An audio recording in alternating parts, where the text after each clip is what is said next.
Tonight, protests against police killings continue. This time, Californians are damaging cop cars and looting buildings, while hundreds of people are rioting at the top of our broadcast. Later, Mara celebrities talk with our news team. We'll hear from a freshman who started a nationwide campaign and a senior whose video is going viral. Plus, your childhood dreams are once again a reality. French Toast Crunch cereal is back, baby, and it's going to be a great morning. Hello and welcome to the MCTV Weekly News Update. Today is December 9th, 2014. I'm Clancy Burke. And I'm Peter Malavenda. A massive fire lit up downtown Los Angeles early yesterday morning. The blaze broke out in 2 apartment buildings, one of which was under construction. Nearly 300 firefighters were needed to control the fire. Although nobody was injured in the fire, authorities had to close 2 major interstates to traffic. Initial damage reports are in the millions. The cause is still under investigation. In California, a peaceful protest against police killings of unarmed black men turned violent on Saturday. About 300 to 400 people participated in the peaceful demonstration before splinter groups broke off. The angry protesters vandalized businesses, damaged squad cars, and even threw rocks and bricks at police, who responded by firing tear gas. A total of 2 officers were injured, although the total number of arrests and injuries is not known at this time. What was supposed to be a victorious rescue mission ended tragically last week after 2 hostages were killed during a secret U.S. military raid. Al-Qaeda terrorists shot and killed American photojournalist Luke Summers and South African teacher Pierre Corky during the raid. A video of Summers pleading for his life was released by Al-Qaeda earlier this week, prompting President Obama to order the raid on Friday. President Obama has offered his deepest condolences to both families. Well, if you didn't get your flu shot this year, you're just as prepared for this season as everyone else. The Central for Disease Control announced that this year's flu vaccine is not very effective.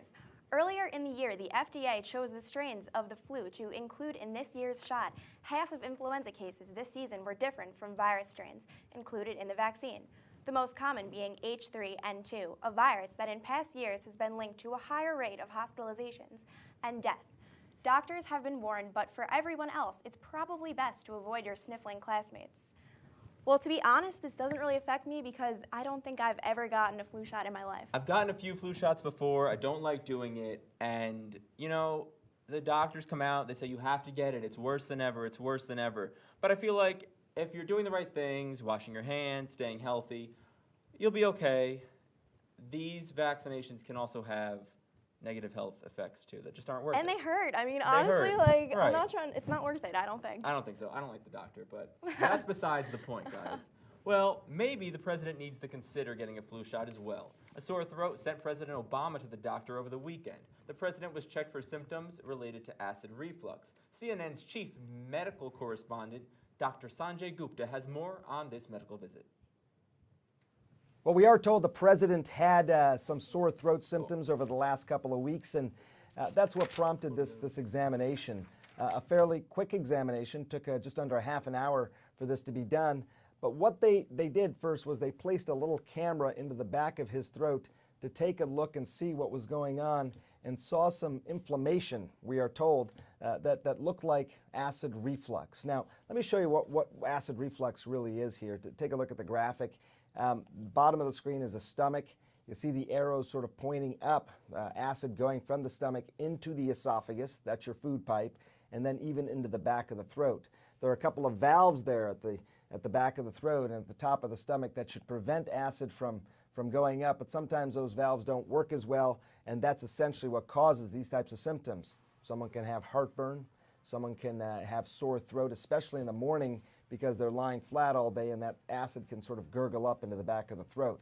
That's what they're saying the president has, and that's what he's going to be treated for, either through dietary changes, medications. We have not been told specifically. Now, a couple of other things to keep in mind. He also got a CT scan, a CAT scan. It is fair to say that that is not routinely done. People who have acid reflux are often given medications. If the symptoms don't go away, they may get a CAT scan. But in his case, they got a CAT scan. In part, perhaps because he's the president of the United States, and this is an abundance of caution. They say he had some opening on his schedule, so they went ahead and scheduled this CAT scan.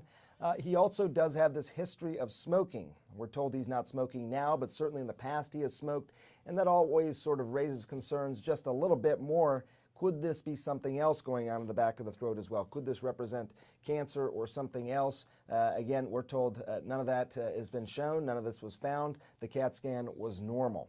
But that gives you a little bit of an idea of the sequence of events. There's a lot of things that can contribute to acid reflux. Certainly your diet, how late in the day you eat, how much acid is in your stomach at any given time. Again, we're not told specifically what treatments he's going to be undergoing, but my guess is dietary changes, possibly some medications over the next several weeks are going to be in store for him. But this is a common condition and one that can easily be treated. Back to you. Thanks, Sanjay. All right, guys, it's freezing outside, and it's not going to end soon either. That's right. Here to make sense of it all is Danny Horbiak with your weekly highs and lows report. Thanks, Peter. Hi, everyone. As cold and dismal as the weather has been here in Poughkeepsie, it's impossible to overlook just how bad it's been overseas. Tropical storm Hagupit, locally known as Ruby, struck the Philippines this past weekend. The storm was categorized as a super typhoon before reaching the coast, with winds over 150 miles an hour. Several cities recorded over 15 inches of rainfall, which led to further complications from flooding, landslides, and downed power lines. The Red Cross has announced the storm has left over 230,000 families reliant on evacuation centers. The National Disaster Risk Reduction and Management Council has declared that altogether over 1 million people have been affected by the storm. Humanitarian groups such as UNICEF, Habitat for Humanity, and the Red Cross have already reached out to assist the people of the Philippines in their time of need. Hopefully, the damage will be cleared up soon and the Philippines will see some sunny skies and warmer weather. The same can't be said about Poughkeepsie, however, where temperatures are plummeting and I'm a sad, cold mess. With a high of 37 and a low of 34, today has been an excellent day to curl up in a blanket and never leave your room. That's what I was doing anyways. The average for today is just a bit higher, 43 degrees, with a biting low of 25. The record high for today was 72 degrees. Oh, that must have been so nice. And the record low was 7 degrees, which I don't even want to think about. You might have caught the sunrise today at 7:12 and the sunset at 4:26. I know I didn't because, again, I didn't leave my room. Tonight, look out for temperatures just above freezing, so expect rain rather than snow. Humidity will be at 86% with winds north at 17 miles an hour. Wednesday, we're also expecting cloudy skies with a 60% chance of rain. The temperature tomorrow will get down to 32 degrees, which sounds like another great reason to sit inside and mourn the loss of your sandals and tank tops. Won't be quite as windy Wednesday, with a north wind at 9 miles an hour. Looking at the weekly forecast, you can see the temperature will stay just below 40 with a combination of rain and snow until the weekend, where temperatures will climb to a scorching 44 degrees by Monday. All jokes aside, please bundle up this week. Break out your puffy winter coat and gloves, wear sweatpants over your jeans. That's what I do. Because seeing some of you crazies in t-shirts and shorts is enough to give me frostbite. And if I have to look like a giant red marshmallow, well, you should too. And that's the weekly highs and lows report. I'm Danny Horbiak. Back to you, Clancy. Attention hipsters, prepare your dorm room decor for a serious Throwback Thursday.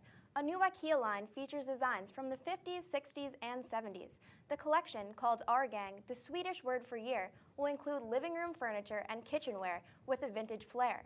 The line is cohesive with the recent trend of mid-century modernism style that has been taking over college dorms and Instagram feeds.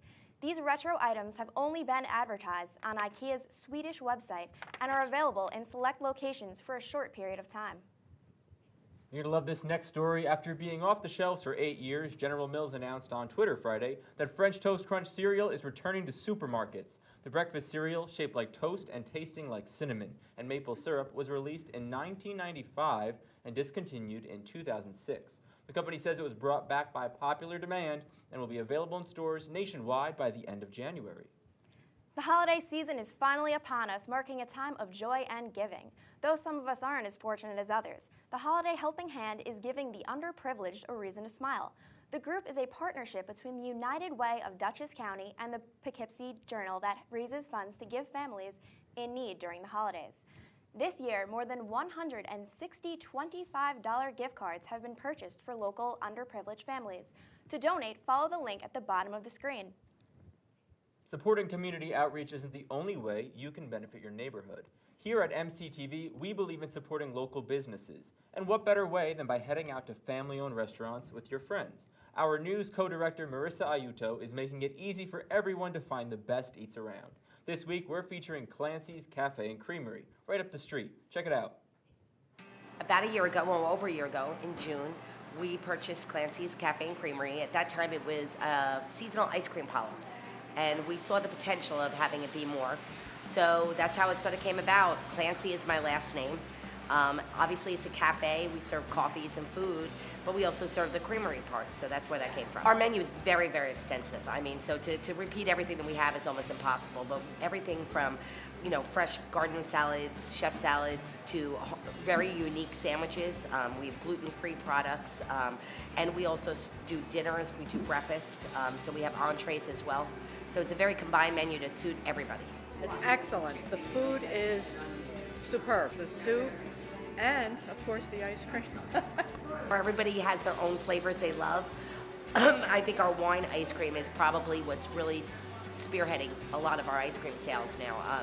We're the only place around that does it. It's homemade.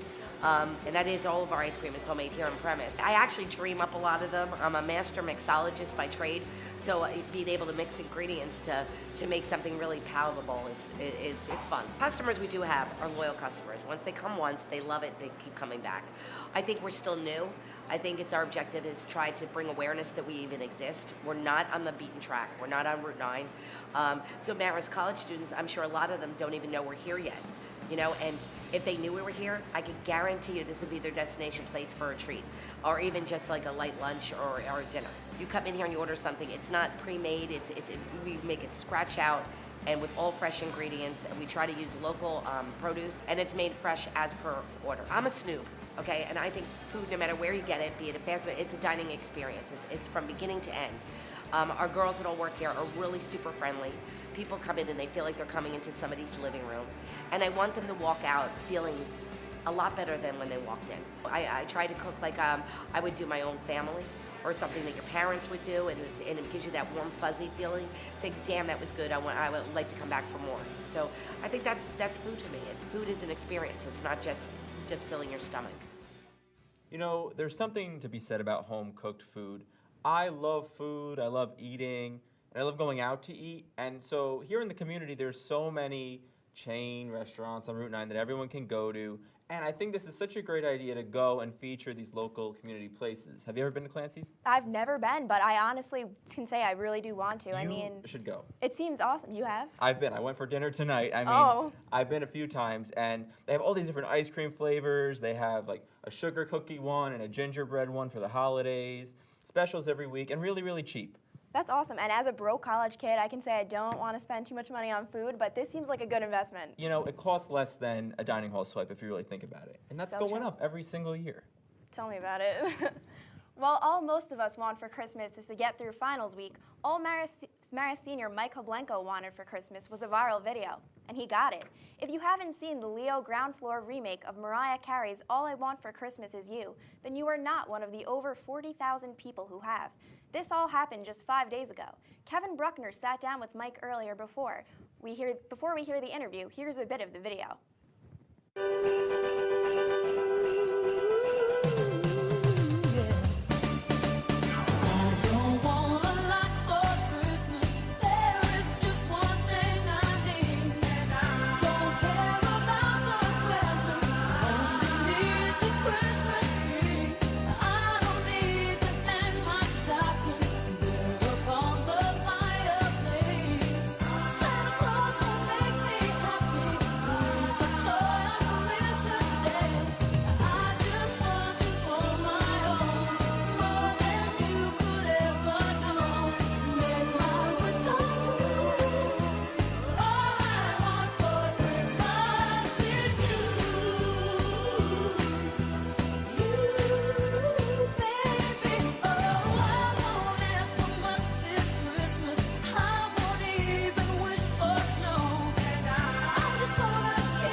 Okay, Mike. So I'm curious, how did this idea come about? You know, just about like 3-4 weeks ago, I was just talking to my residents. I said, you know what, guys, like, how about we make a music video? Just crazy idea. I said it to 2 guys, and they absolutely loved it. And then they spread it to everyone else on the floor. And then everyone just loved the idea of a music video. So I posted in the Facebook group. I said, let's meet Wednesday, 9:15. I expected like a dozen kids to show up, but the whole floor showed up, and just went from there.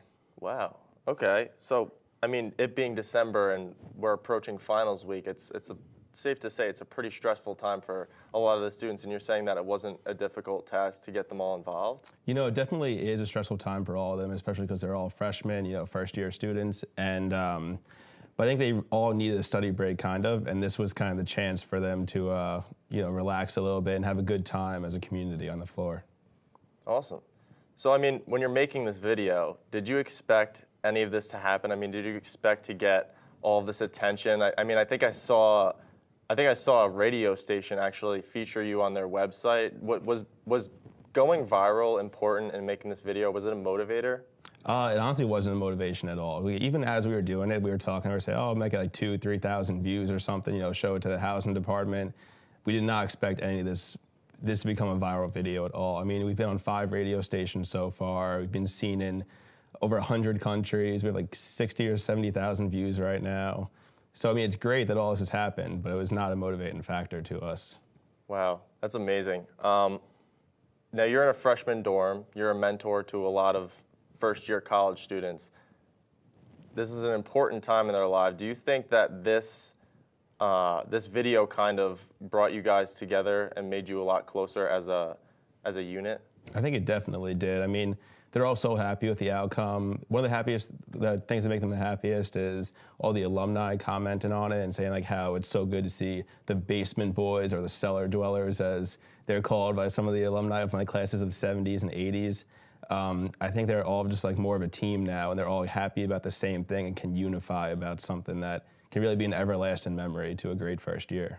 Right, so a lot of good progress moving into the second semester of the freshman year. Yeah, I definitely think so. Awesome. Well, thank you, Mike, for being with us. Thank you.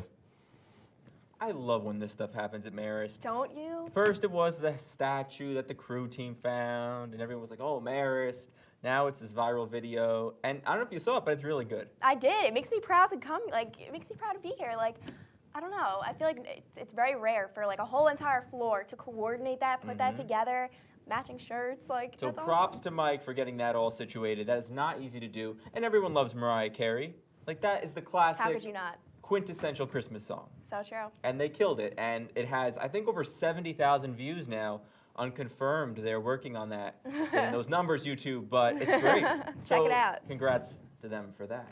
Well, this weekend, President Obama made the decision after 5 years of speculation to send 6 Guantanamo Bay prisoners to be held in Uruguay. Since entering office, Obama has been aiming to close down the prison, but relies on other countries' willingness to take in the more than 100 detainees as refugees. Right now, Uruguay is one of the only countries willing to do so. The 6 prisoners being released were never charged with their suspected crimes of al-Qaeda involvement. This move raises the question of what will become of Guantanamo Bay in the near future. Last month, Rolling Stone published a graphic account of a suspected gang rape at University of Virginia. The story caused UVA to suspend its Greek life until next semester, and the issue of rape on college campuses is now being discussed nationally. On Friday, Washington Post questioned Rolling Stone's reporting and failed to ignore the discrepancies in the article.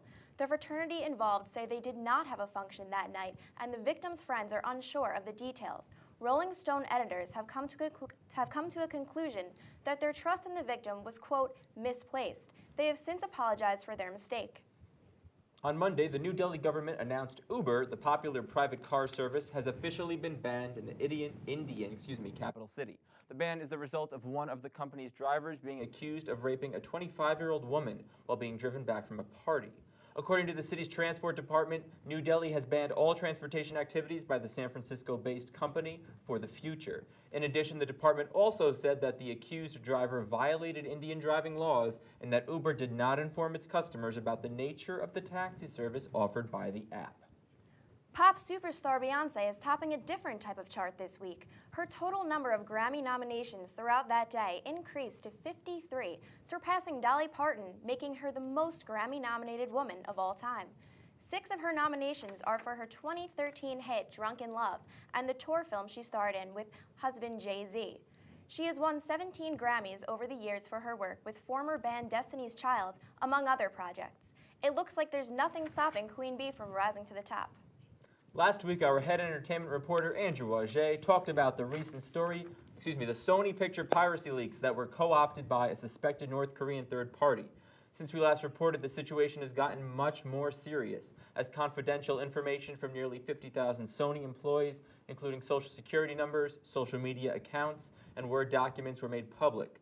North Korea continues to deny the attack, but applauded the righteous deed. The hackers are being pursued by the FBI and have demanded that the anti-Kim Jong-un film, The Interview, be pulled from Sony's schedule.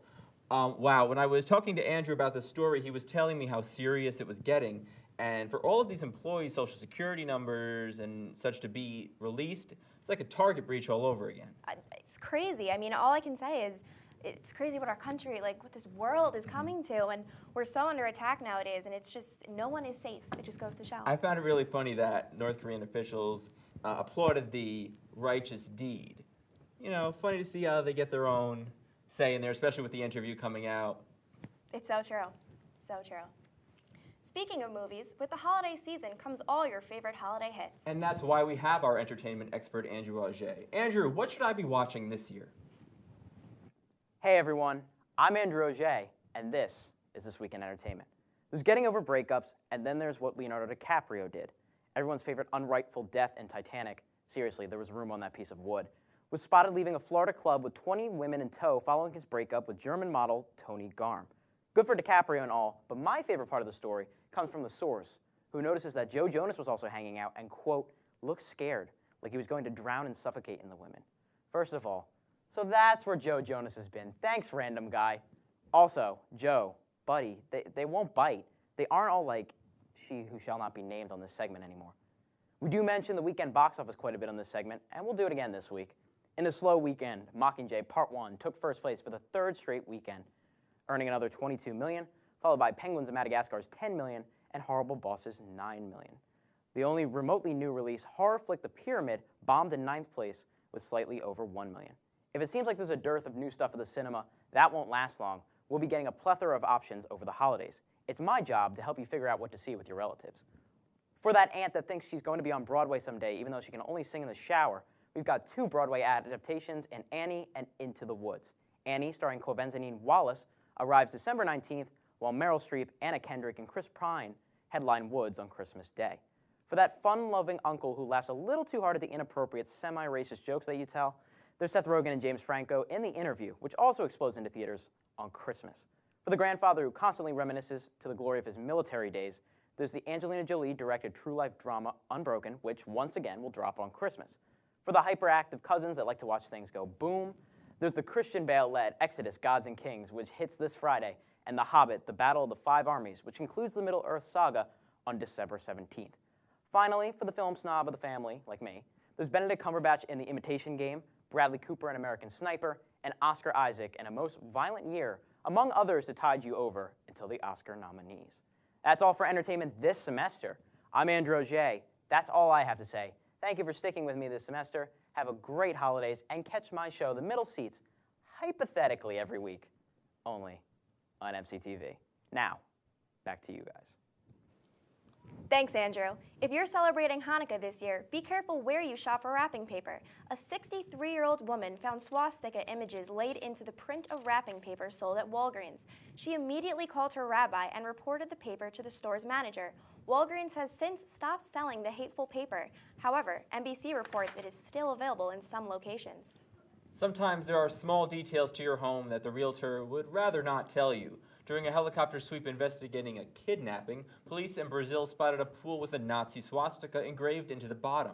The property, which is located in the southern state of Santa Catarina, is believed to have featured the unique symbol for 13 years. The owner is not believed to be a Nazi, as it was common for Nazis to flee to Brazil following World War II.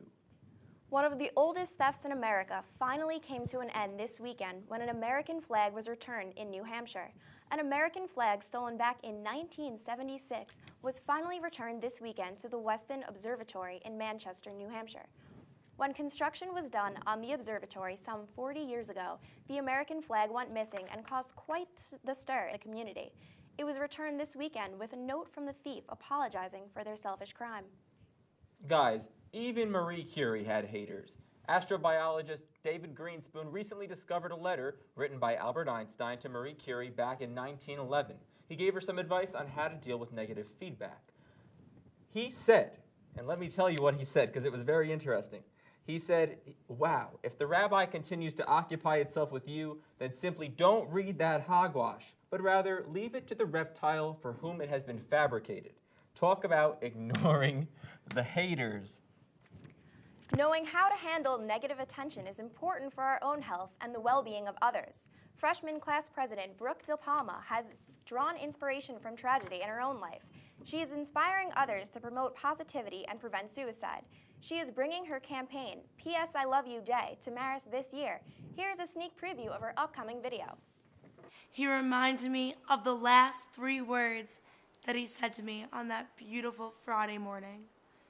Those words were, I love you. With the help of West Islip High School's class of 2014, P.S. I Love You Day was created. This day is celebrated every second Friday of February. On this day, we ask everyone to wear purple to represent standing up against bullying, help those who are suffering from depression, and ultimately to prevent the tragedy that occurred to my family, that occurs to thousands of other families from happening again.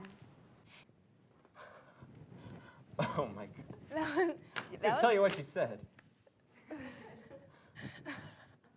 Because it's good. It's good. That's what you said. You can contact Brooke about her organization by emailing her at ps.iloveyouday@gmail.com. You can also find her on Facebook and YouTube. Wow, this is crazy, and it actually gave me chills watching. I was able to go and film this whole video, and let me tell you, it is so inspiring, so powerful. It's a message that everyone should really hear and understand, and props to her for getting out there and making such an impact, just, right into coming into Marist. No, exactly. She's only a freshman, you know, Exactly. and she's already had such a prominent presence among this campus, and I don't know her, but I'm proud of her, you know? Check out the video. She's going to release it soon, and we'll let you know when it comes out. Yes. Well, on to politics. Funding requests for humanitarian operations have reached an all-time high. The United Nations is seeking $16 billion for next year. According to the UN, the ongoing Syrian conflict calls for almost half of the request. Aid will be provided for more than 57 million people around the world. Aid to these people is a worry, as current funds for Syrian operations are running low. This follows the recent World Food Program announcement that food rations to Syrian refugees have been cut. Although no politician has announced their candidacy for the 2016 presidential race, former President George W. Bush has already endorsed a candidate, his brother Jeb Bush. In an interview with CNN on Sunday, Bush said he wants his younger brother, the former governor of Florida, to run on the Republican ticket.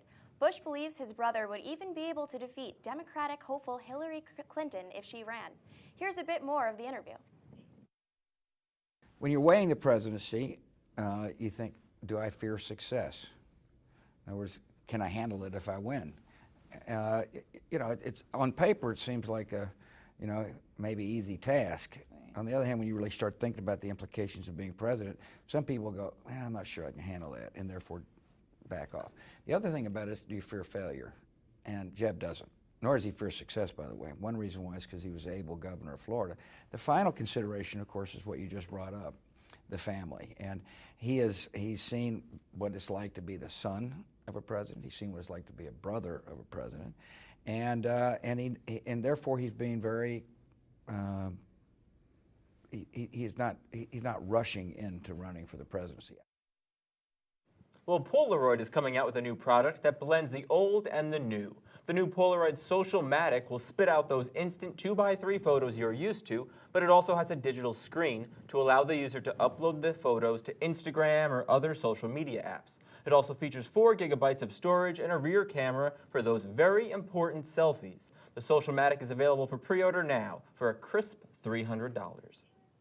You might want the new Social-Matic for this next story. New Jersey police officers received a call from a woman Saturday saying that a deer ran through her house while she was cooking dinner. The woman then mentioned that she was able to lock the deer in the bathroom after following it to the back of the house. When help finally came, it was apparent that the deer had destroyed the woman's front door and master bathroom. After struggling to catch the deer, police were able to escort it out of the house and release it back into the wild. Well, this sounds like something straight out of a movie. Straight out of a movie or out of my hometown. Ton of deer everywhere, running around. I wouldn't be surprised to barge into someone's house. Where are you from? I live pretty close in Westchester County, but it's the woods. There's deer everywhere. They're on the street, they're in my driveway. Gotta watch out. But this is just so funny. This deer barges into the house, she locks it in the bathroom, and then the police have to come take it out. I know. I mean, I personally, where I'm from at least, can't imagine this happening in the house. It did happen in the house, guys, so watch out for deer. Well, before we go, I want to say one last thing. This semester has been one of MCTV's greatest. We are producing amazing shows nearly every day of the week. That could not possibly happen without the help of some of the smartest and nicest people I know. Thanks to my co-news director, Marissa Ayuto, for everything you do to help make these shows happen, as well as our assistant news directors, Brianna Flynn and Dylan Gordon. News is all you guys. Thanks to our fearless president, Brittany Jelinski, our entertainment expert, Andrew Auger, and most importantly, all of the crew for every show we do. I know PowerPoint and Recorder are no longer positions. Trust me, it's a good thing.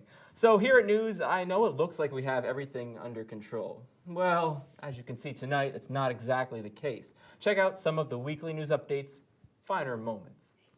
It's great to be back. I know, I can't believe we're finally here. I know, it's in this brand new, beautiful studio with all HD stuff. It's great. It's like we're in a professional studio. It is professional studio. It is professional. Hopefully the audio and the video finally link up. Yeah, I hope so, but you guys let us know.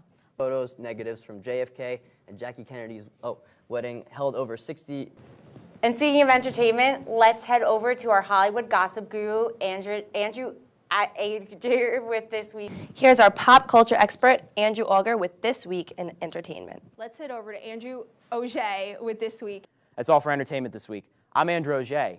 Some people were having teenage dreams about the NFL picking Perry and are unconditionally excited. Personally, I'd rather stay wide awake and rewatch E.T. Have you ever wished that it could rain money? Hopping across the pond. Midterm elections have ceased and action has increased. We're not clowning around with this next story. Yeah. I know exactly what you mean.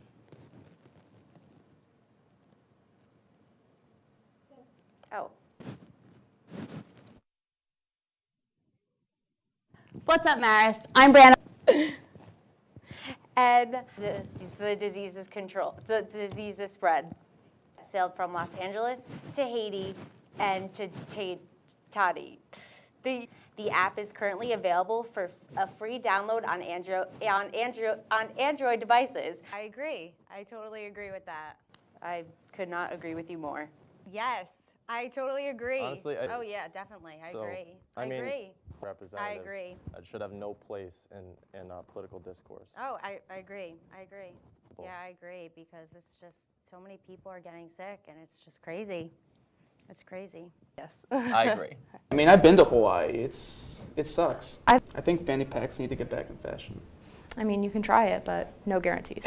Oh well, that'll do for Ebola doctors, cats, sexy Uncle Sam. I saw it all. And speaking of Target, what about Target? Speaking of Target, there's a good chance that's already raining. Thanks for the update, Karen. Thank you, Abby. The Hudson Psychiatric Center. Now that's what I call a happily ever after.